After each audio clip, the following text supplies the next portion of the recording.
Assalamualaikum warahmatullahi wabarakatuh. Kami dari kelompok 1 akan memaparkan materi mengenai sejarah perkembangan manajemen mutu. Mata kuliah Manajemen Mutu Pendidikan. Dosen pengampu Ibu Wulan Oktarina, SH MPD.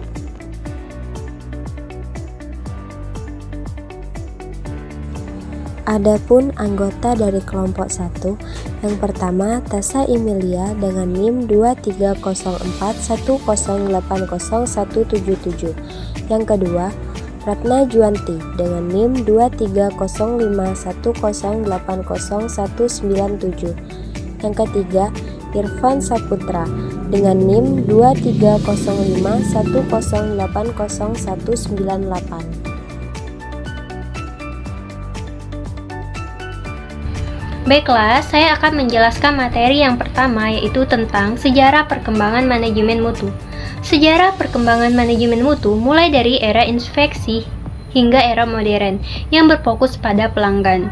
Sejarah perkembangan manajemen mutu telah mengalami berbagai transformasi dari pendekatan tradisional hingga konsep modern yang lebih holistik.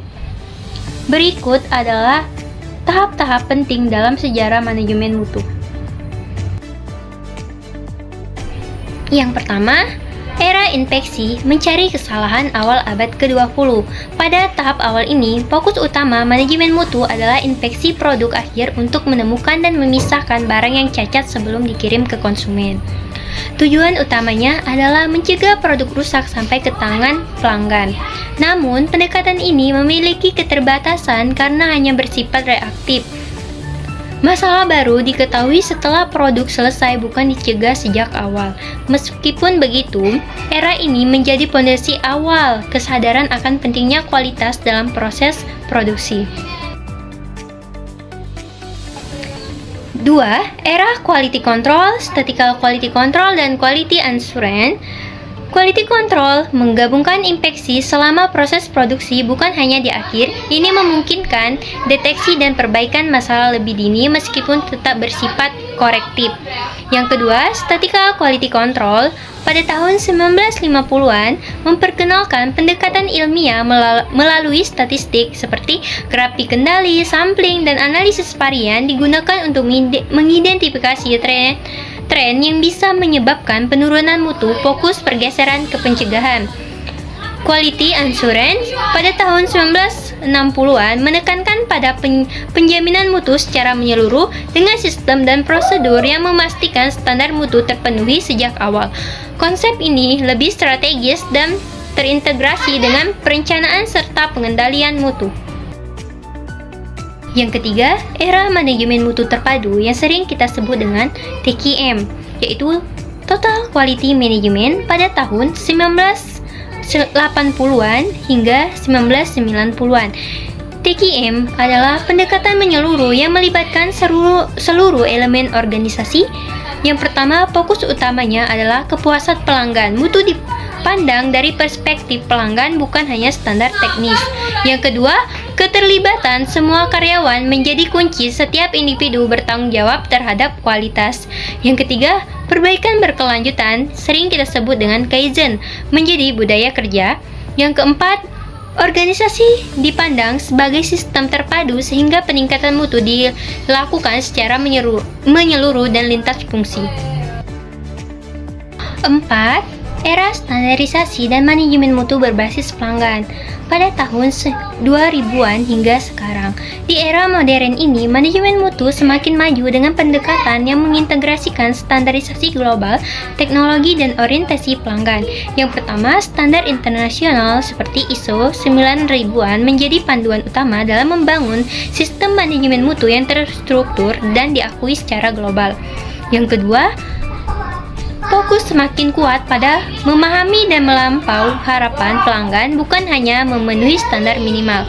Yang ketiga, peran teknologi sangat dominan. Data digital, otomatisasi, dan analisis big data membantu organisasi dalam mengontrol mutu secara real time dan mengambil keputusan berbasis data. Baiklah, saya akan melanjutkan materi yang selanjutnya, tokoh-tokoh awal dalam pengembangan manajemen mutu. Yang pertama, Walter Shewhart. dikenal sebagai bapak pengendalian mutu statistik. Shewhart mengembangkan grafik kontrol dan konsep variasi dalam proses produksi. Yang kedua, W. Edward Deming. Deming dikenal dengan 14 prinsip manajemen untuk meningkatkan kualitas dan produktivitas. Ia menekankan pentingnya peningkatan berkelanjutan dan pengurangan variasi. Yang ketiga, Joseph M. Juran. Juran mengembangkan trilogi kualitas yang terdiri dari perencanaan kualitas, pengendalian kualitas, dan peningkatan kualitas, serta menekankan pentingnya kepuasan pelanggan dalam mutu produk. Tokoh-tokoh modern dalam pengembangan manajemen mutu dan pemikirannya. Yang pertama, Masaki Imai. Imai dikenal dengan pendiri Kaizen Institute dan penulisan buku Kaizen. Ia mempromosikan filosofi peningkatan berkelanjutan dan keterlibatan karyawan. Yang kedua, Bill Smith. Smith dianggap sebagai bapak Six Sigma. Ia mengembangkan metode Six Sigma untuk mengurangi cacat dan meningkatkan efisiensi proses. Yang ketiga, James P. Womack. Womack dikenal sebagai penulis buku The Machine That Changed the World.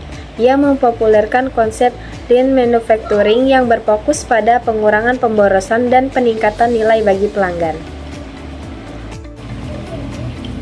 Tokoh-tokoh modern ini terus mengembangkan dan menyempurnakan konsep manajemen mutu yang berfokus pada peningkatan berkelanjutan, pengurangan pemborosan, dan keterlibatan karyawan. Sejarah perkembangan manajemen mutu dalam pendidikan. 1. Awal mula. Awal manajemen mutu dalam pendidikan fokus pada evaluasi kinerja guru dan siswa. Standar dan tes digunakan untuk mengukur pencapaian akademik. Yang kedua, Total Quality Management. TQM atau Total Quality Management diadopsi dalam pendidikan untuk meningkatkan kualitas proses pembelajaran, keterlibatan siswa, dan kepuasan stakeholder. Yang ketiga, Continuous Improvement. Konsep peningkatan berkelanjutan diterapkan untuk mengevaluasi dan meningkatkan kurikulum metode pengajaran dan lingkungan belajar. Yang keempat, akreditasi. Lembaga pendidikan memperoleh akreditasi dan badan-badan independen untuk menunjukkan bahwa mereka memenuhi standar mutu yang ditetapkan. Yang terakhir, kesimpulan. Manajemen mutu berkembang dari inspeksi produk akhir ke pendekatan holistik seperti TQM dan fokus pada kepuasan pelanggan. Tokoh-tokoh seperti Shewhart, Deming, dan Juran berperan penting dalam tahapan awal. Sementara Imai dan Smith membawa pendekatan modern seperti Kaizen dan Six Sigma. Dalam pendidikan, manajemen mutu diterapkan melalui evaluasi, TQM, peningkatan berkelanjutan, dan akreditasi untuk menjamin kualitas pembelajaran.